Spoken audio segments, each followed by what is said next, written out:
Dạ các bạn xem cách mà người dân họ vật lúa bây giờ đây. Các bạn dưới đón xem, mình quay trực tiếp cho các bạn biết. Trước đây thì người dân họ vật lúa là vật bằng tay, còn bây giờ là họ được cải tiến rồi, thành được bằng máy. Rồi các bạn bây giờ xem nào, mình sẽ quay thử cho các bạn.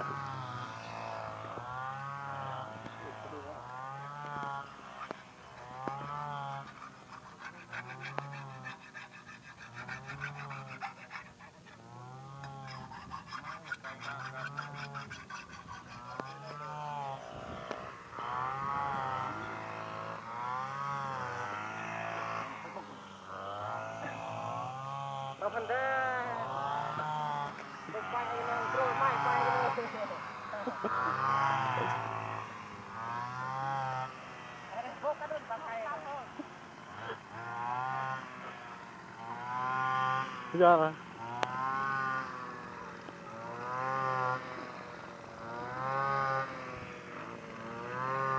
Tepat dah.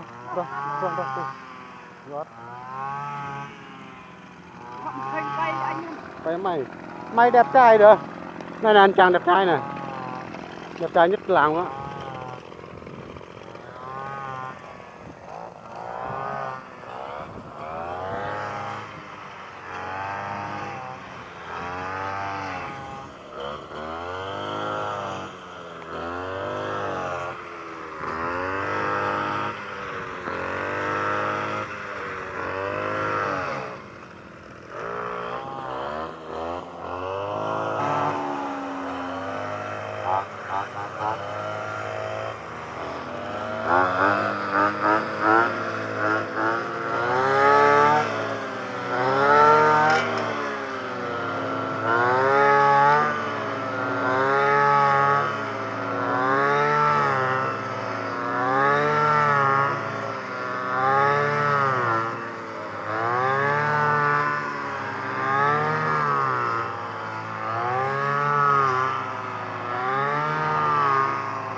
Sekarang mencoy.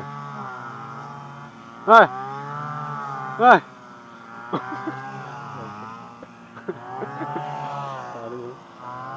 Viên ngốt lên này.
Chấp nó tiếng.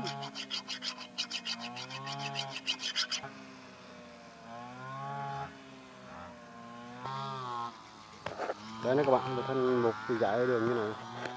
Cái này bóc vô là nó dày đó. Nó có vô là lấy dây cột lại. Đấy. Các bạn thấy xem.